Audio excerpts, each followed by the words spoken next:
The Word of God is alive and powerful, sharper than any two-edged sword, piercing even to the dividing asunder of the soul and spirit, and of the joints and the marrow, and is a critic of the thoughts and intents of the heart. All Scripture is God-breathed, and is profitable for doctrine, for reproof, for correction, for instruction in righteousness, that the man of God might be mature, thoroughly equipped unto all good works. Paningkamuti pa kayo ang pagpakita sa imong kaugalingon sa atubangan sa Dios, ingon nga iyang nahimutan, usa ka magtatrabaho nga dili kinahanglan magakaulaw, nga sa hustong paagi magapanudlo sa pulong sa kamatuoran.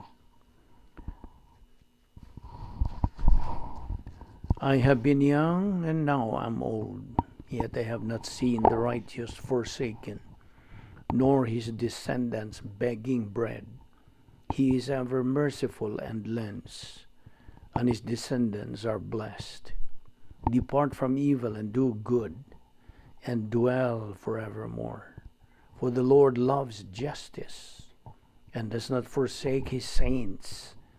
They are preserved forever, but the descendants of the wicked shall be cut off. Psalm 37:25-28. I will satiate the soul of the priests with abundance, and my people shall be satisfied with my goodness, says the Lord. Jeremiah 31:14. For the Lord God will help me, therefore I will not be disgraced. Therefore I have set my face like a flint, and I know that I will not be ashamed. Isaiah 50:7. 2 Chronicles 16:9. For the eyes of the Lord run to and fro throughout the whole earth, to show himself strong on behalf of those whose heart is loyal to him. 2 Corinthians 6:18. I will be a father to you, and you shall be my sons and daughters, says the Lord Almighty. Psalm 131:1-3. Lord, my heart is not haughty, nor my eyes lofty. Neither do I concern myself with great matters, nor with things too profound for me. Surely I have calmed and quieted my soul, like a weaned child with his mother. Like a weaned child is my soul within me. O Israel, hope in the Lord, from this time forth and forever. Before we start our Bible study today, gikinahanglan ng atong pagtuman sa atong hustong procedure. Before we start our Bible study, we have to flush out all our sins that we have committed today. Sala ba sa nahuna, sala ba sa dila, sala ba sa buhat. Kining maong mga sala nga atong nabuhat ning adlaw, kun dili nato kini isugid ngadto sa Dios nga Amahan, this will only become a barrier to our study. So dili kita matudluan sa balang Espiritu Santo sa iyang kamaturan kung na ay nagaluop, na ay nagababag ng mga sala ning atong kalagbusa. 1 John 1:9, nagatugon ka nato. If you confess your sins, God is faithful and just to forgive you of your sins and to cleanse you from all unrighteousness. Nawalan ka ni mo higala nga wala pa'y kaluwasan. The issue you're facing is not naming your sins, but using your free will aron ka makahimo sa labing manungdanong desisyon sa tibuok mong kinabuhi.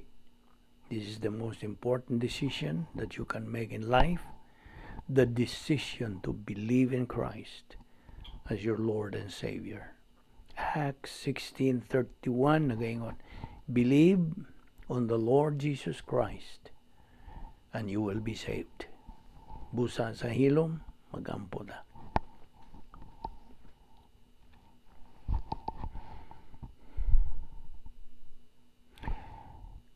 Let us pray. Amahan namong langit no, nagapasalamat kami kanimo nining lain sa mga higayon nga imong gahin o imong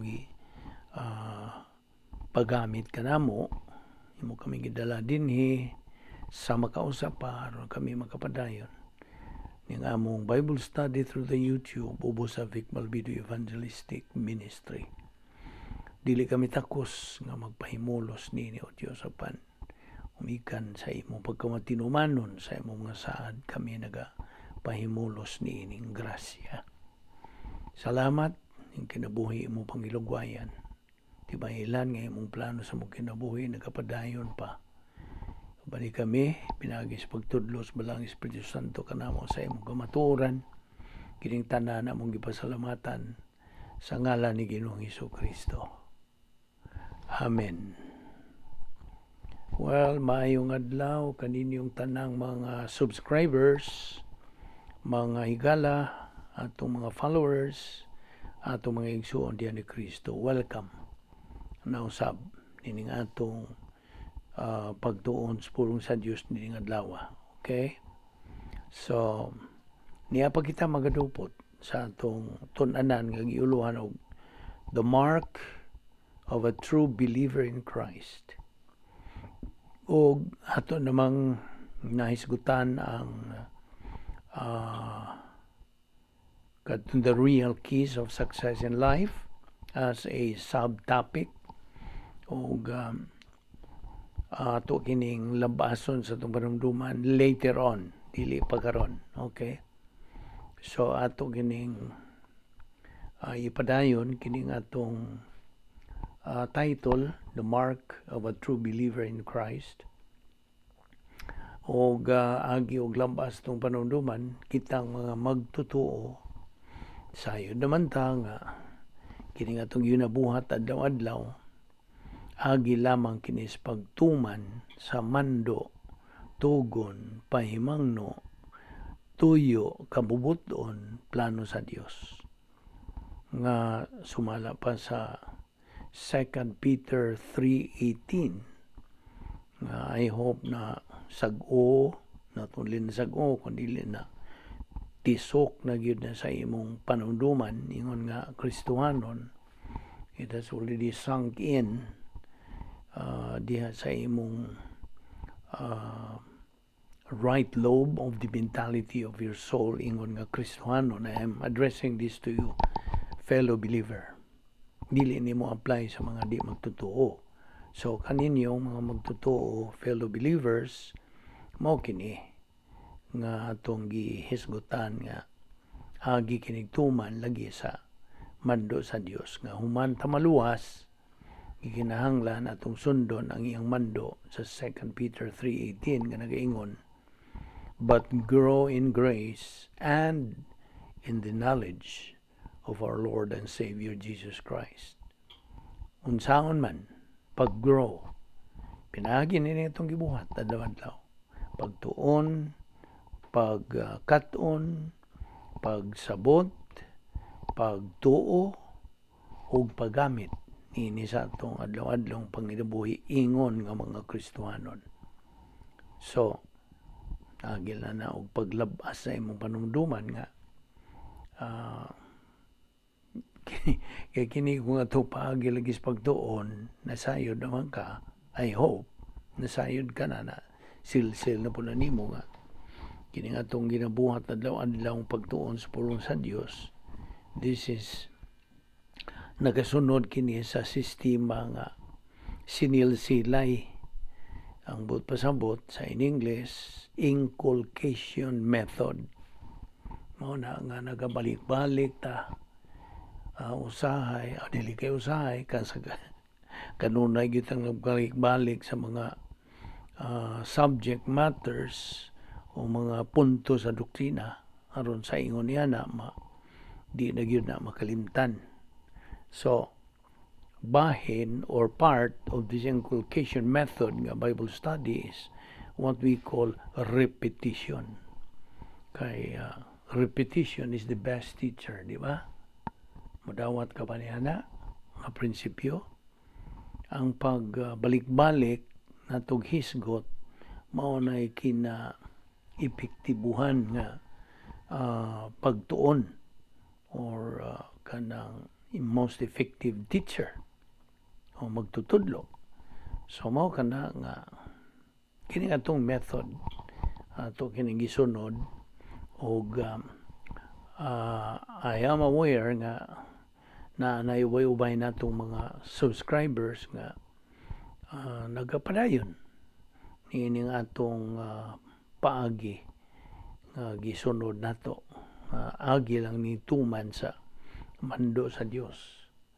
Kaya matud pang Ginoong Jesucristo sa iyang gisulti, if you love me, keep my word.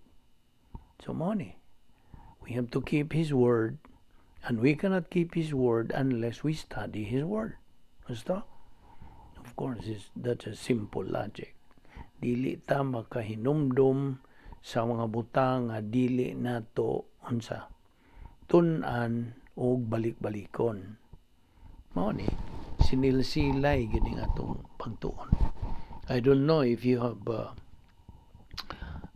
encountered a kind of Bible study sama niini, I don't know. But kini atong gisunod lang yun sa sumala sumando sa Dios. We have to obey. Kay ang usa ka Kristiyanon kinahanglan magkinabuhi siya in obedience to God's word. Okay?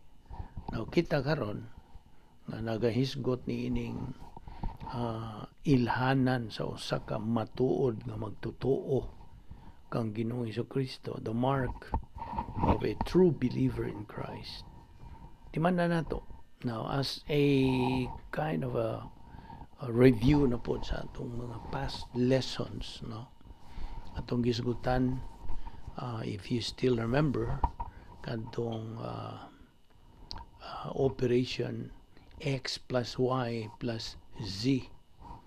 Now, kining X plus Y plus Z radicals, kini ato laning giingon ini agi kini og execution of God's protocol plan.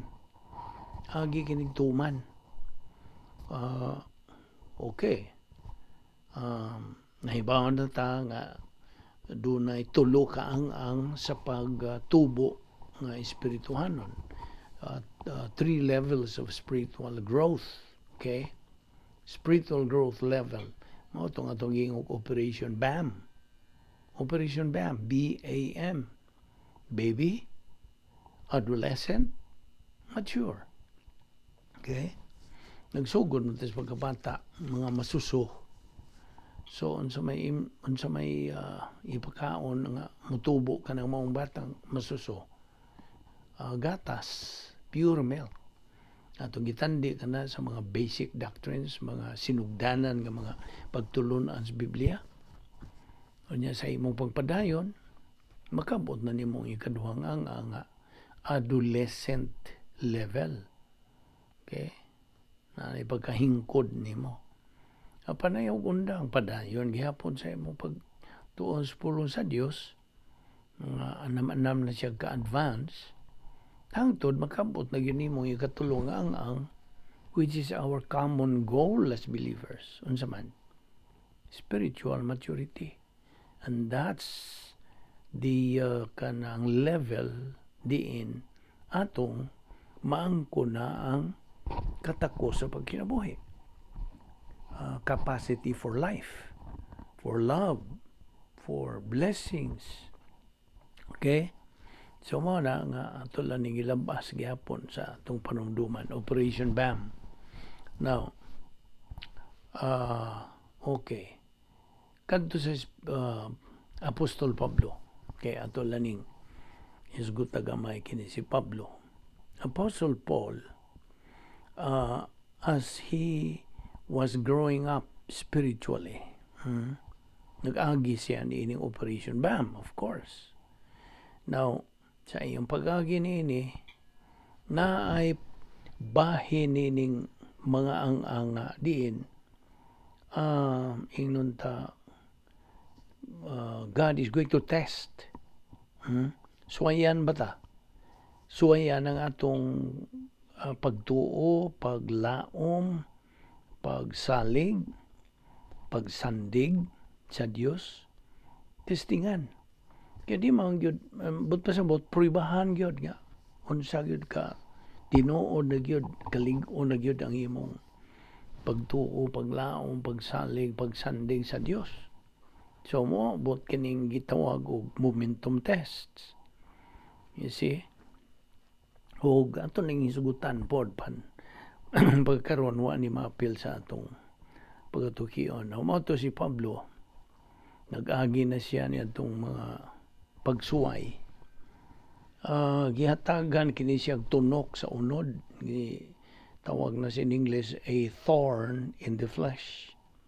So diha sa 2 Korinto 12:7 mao kanay ingon nga a thorn in the flesh was given to Paul, a messenger of Satan, to buffet me, maghasol, lest I be exalted above measure.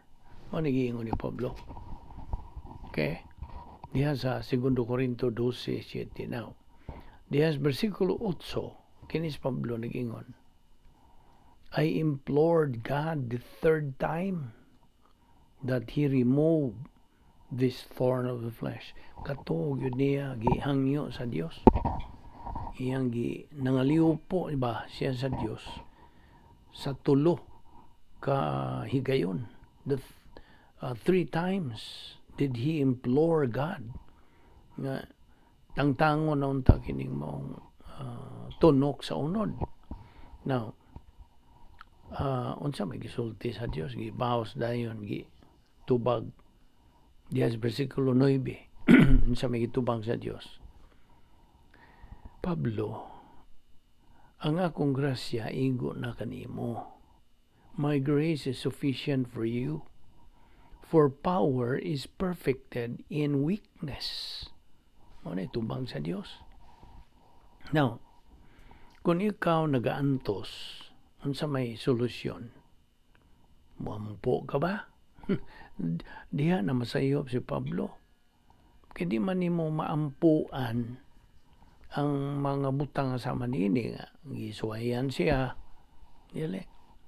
So akong dadon diha sa imong attention, ha? If you are suffering, kung ikaw nag-antos, ang solusyon ini dili pinagis pagampo, but through the doctrine that can solve it. You see? Kita nimo? Na nakuha ba nimo? Dili ang pagampo. Mao man gud atong kalagmitan yung ginahanad naman tanyana nga na gani mga pagantos Ginoo mo ingon dayon. No. It's not through prayer, but through the doctrine. Mao na unsa ka man imong danos doktrina gyud. Kita nimo? Na kung wa kay doktrina unsa man nimo? Wa man kay magamit. Nga mao man dunta kanay hulbuton dayon nato gikan sa atong human spirit nga napundo na ang doktrina atong hulbuton o gamiton sa pag-atubang niya ng unsa ng paghagit o pagsuway, kanang testing kanato. You see? So, akong balikon nga, ang pagampo, dili mo hustong solusyon, kundi ang doktrina nga mo itong gamiton. Hinumdumi nga ang Dios nagsangkap kanato ni ining maong solusyon in the doctrine that we learn. You see? Amo na. Kita nimo sa kaminungdanon sa doktrina gyud sa atong kinabuhing Kristohanon. Mao ra na atong magamit. Now kung imong buhaton kana, you will see that doctrine really works. Na imo makita nga musalir gyud ang doktrina. Now, di man nga ang solusyon sa Dios is the absolute solution. Dili solusyon ang tawahanon nga solusyon. Di ba ito maning prinsipyong gibarugan? God's solution is the absolute solution. Human solution is no solution. Na? Dili solution ang mga tawhan ng mga kasulbaran sa atong kinabuhi dili. Now, timan ni nga ang pagkamatarong sa Dios naga-demand that or what I mean atong i-rephrase kana unsa man ang gidemand sa hingpit nga pagkamatarong ang hustisya sa Dios mao'y mutuman sa in English God what the righteousness demands the justice of God executes. Okay? Now, sa diha nga atong ikayag, pasabot sa English, deploy, once we deploy the flat line of the soul. Naon sa maning flat line of the soul? Kini mao ni ang napulo ka mga kasulbaran, napulo ka pagi sa kasulbaran sa atong mga suliran nga gisangkap ni sa Dios. In other words, God's 10 problem-solving devices. Once we deploy, ikayag nato kining flat line of the soul, God is going to test us. Kaya abini mo, God wants us to live a life with a purpose, with meaning, and with definition. Sa matagigayon nga kita mahigawas sa atong pakikambitay sa Dios, unsa may itong buhatan? Ato na ning test, unsa may mong itubag. If this is a test, every time we get out of fellowship with God, what should we do? Rebound right away. Basta? Rebound immediately and keep moving. Ayaw undang, ayaw hunong diha. Padayon. Kay sa diha nga kita nakasala sa tubangan sa Dios, bisag unsang sala. Sala sa una, sala sa dila, sala sa buhat. Kini nagasakit, nagapawong sa Espiritu Santo. Yaman nila. So never grieve or quench the Holy Spirit. Now hinumdumi katong Operation BSCGTSP. Now, ato na po, gibalik ni, you see? Atong bibalik-balik. Operation BSCGTSP. I hope hindi na nimo makalimtan. Unsa man ni? It is God's declared wills. You see? Mga gipadayag kini mga kabubuton sa Dios ngadto o nganhi kana tong mga magtotoo. Unsa man tong letra nga S. Ibaw ka? Minumdum ka ba? BSCGTS. Unsa man ang S? Una pang P. Kining S mao kini ang kabubuton nga gipadayag, kabubuton sa Dios nga gipadayag nga ang tanang mga magtotoo muantos. Una, you see? It is God's declared will that all believers suffer. Nakita ni mo? Nagikinahanglan mo suffer ta o kining suffering, nagisgutan lagi diha. Duha ka klase. Doon ay duha ka klaseng suffering o pag-antos na agian nato. Nato mga magtotoo, mga believers. Ang una, ang klase, suffering for blessing. Alas panalangin. Ay, ang kaduha, suffering for discipline. Naon sa maning, unahon raguton na itong suffering for discipline. Unsa maning klaseng disiplina. Kanang pag-antos. Pag-antos nga kanang tungod sa disiplina. Disiplina ta sa panahon nga dili nato i-rebound, dili nato isugid ng atong mga sala nga nabuhat. You see? So sa panahon nga makasala ta, well, out we go. But pasabot, mahigawas, magita sa pagkikambitay sa Diyos, tuwan na ta sa gawas, dili na to hustong dapit nga tong puyan. Iya man tong sa talas, naman siya igahom, iya man ang gigamhan nga dapita. Itawag na to cosmic denosphere, duha. Cosmic denosphere 1, arrogance complex.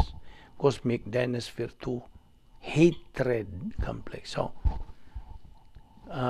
sa diha nga tuwa ta dito magpuyo, kay nahigawas mata tungod sa pagbuhat na itong sala, then we are under God's discipline. Disiplinahon taniya kay mga anak man taniya. Kasabot ka. Ang kadtor mga anak sa Diyos may iyang disiplinahon. Di naman niya disiplinahon kadtong mga dili magtotoo. Nga karon nga nagpaminaw ka nga di magtotoo, tingali mo yung kag ay bintaha. Kadi na di ko disiplinahon. Oy, dili ka disiplinahon, pero ibaw ka, dili disiplina imo. Paghukom ang imuha, you will be judged, condemned. Na, kita ni mo, unsa ka grabe din ang imo. Mao na kadtong mga magtotoo sa diha nga makasalata, mga magtotoo. Pantuson ta sa Dios. Kay disiplinahon man ta. So mao na suffering for discipline. Unsa may kaduha? Suffering for blessing.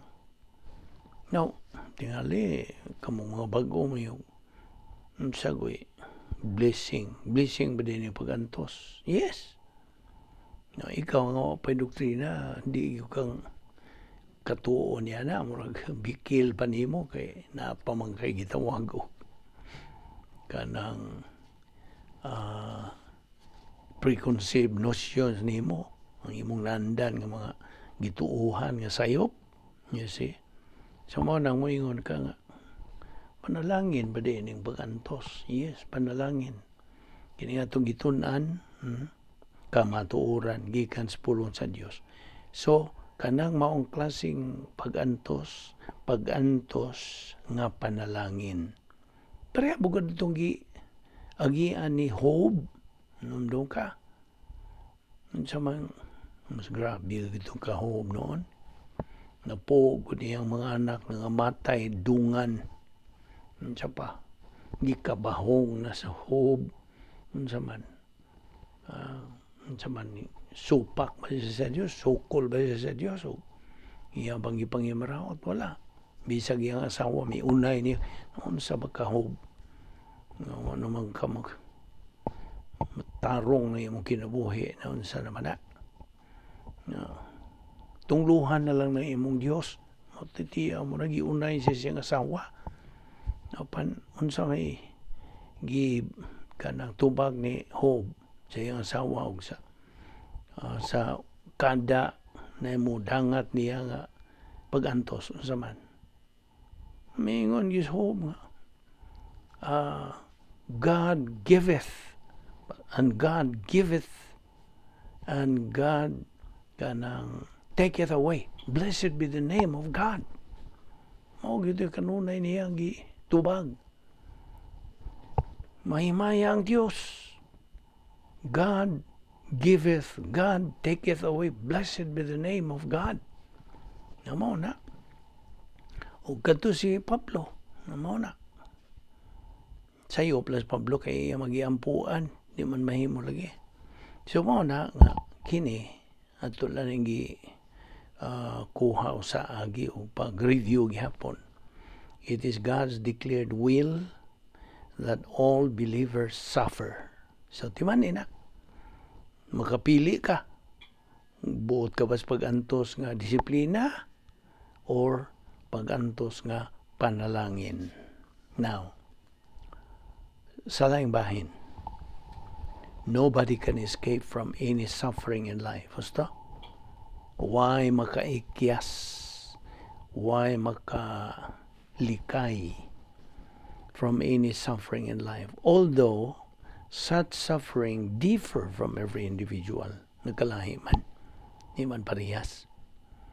Now, Kung maghisgot na gani kitas disiplina sa Dios, iya kining gipahamtang, He imposes this discipline ngadto sa usa ka magtotoo aron kanang maong magtotoo can make his spiritual momentum go faster.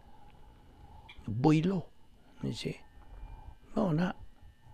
Mao ni kanang mao ni tuyo sa Dios nga na ay mga pagantos that He imposes. Bahin sa disiplina kini. So sa diha nga ang usa ka magtotoo na higawas lagi sa plano sa Dios, umikan kani kabuhat siyang sala, God imposes discipline niya nang mao magtotoo aron siya mahibalik sa pagkikambitay sa Dios, balik siya sa plano sa Dios, and that believer can make his spiritual momentum go faster, boylo. Inigbalik niya. Mao nga ang doktrina gyud mao Yahweh niining tanan, gusto? Kita nimo? So divine solution is the only real solution. Human solution? No solution. Di man nina. So I hope na sil lagi na nimo, ha. Kining prinsipyo, ha. Remember, sa diha nga atong ikayag na ang forward line of troops, kining flat line of the soul, ang 10 problem-solving devices, God is going to test us. Pag sulayan kita. Unsa man ning divine discipline to? Divine discipline is the sum total of punitive action for a believer nga nahigawas out of line. You see? Now, okay. Din hilang una kita kutob. Ini nga itong pag-isugot ni ini. Padayon nato ni ugma o ayaw sipyat sa sumpay ni ini. Kaya pahinam ni nga itong pagtuon ni ini raba. Ha? Na nimo, you consider it thrilling and exciting. Kining Kristohanong pagkinabuhi, if you are right with God, ug nasod ka sa iyang plano, kurbahinam, thrilling, mabulokon. You see? Naralan ni mo tuo ka ba niya na o di? You have your volition. It's a matter of choice. Kita ni mo? So, ato ni ipadayon og magampo ta. Atong iduko ang atong mga ulo ug atong piyungon ang atong mga mata. Nining pipilang ka mga gutlo na hingin. Ato karong ipahinungod kini ni adtong niya dinhi sa atong pag tuon sa pulong sa Dios kinsa wa pa kanila sa ilang kinabuhi sa Ginoong Jesucristo ug nga sila wa pay paglaom, wa pay kinabuhing dayon. Tingali wa ka pa makahimo usab niya ng labing bililhong desisyon sa tanang desisyon. Abi ni mo sa Ginoong Jesucristo midawat sa matag sala dito sa iyang lawas. Samtang gilansang o gibitay nila siya dito sa krus. Iyang gidawat ang tanantang mga sala. Lakip ng mga sala nga ato pang pagabuhaton. 1 Pedro 2:24. Now, si Ginoong Jesucristo, siya ang mipuli sa atong dapit. Gihukman siya sa Diyos nga Amahan, tungod kay napuno naman siya sa atong mga sala. Kaya ang tinuod kita unta ang ilansang sa krus tungod sa atong mga kasalanan. Siya mao'y gihimong sala. Kinsa way labot trabahin taon siya sa sala tungod kanato. Aron lamang kita mamahimong pagkamatarong sa Dios diha kaniya. Now, higala ang imong pagtagad ngadto kang Ginoong Jesucristo mao'y magadeterminar sa imong dayon nga kaugmaon. Apan ang imong kabubuton mo giagad your volition. Kung dawaton mo sa Ginoong Jesucristo ingon nga imong Dios ug manluluwas, ikaw hatagan o kinabuhing dayon o ikaw maluwas. Apan kung imo siyang isalikway, ingon nga Dios og manluluwas, nan maimo ang dayon nga paghukom. So imo ang pagpili karon. Kaya matud pa sa Juan 3:36 nagaingon kini, siya nga motuo sa anak makabaton og kinabuhing dayon. Apan siya nga dili motuo sa anak, dili makabaton og kinabuhing dayon, hinunua ang kapungot sa Dios magapabilin diha kaniya. Busa tumuo ka kang Ginoong Hesus Kristo og ikaw maluwas. Magampo ta. Amahan namo nga Dios, nagapasalamat kami kanimo sa imong bililhong mga pulong nga among nadungog ug nakatunan dinhi nga adlaw. Amo karong nasabtan og klaro tungod sa ministeryo sa Espiritu Santo nga di ay kami maluwas pinaagi lamang sa among pagtuo kang Ginoong Kristo ingon nga among Ginoo ug manluluwas. Nagpasalamat kami kanimo Ginoo. Yan ang kaluwasan nga imong gihatag kanamo pinagi sa imong bugtong anak, ang way bayad nga gasa gikan kanimo. Kining tanan among giampo tungod sa mahal nga ngalan ni Ginoong Hesus Kristo. Amen.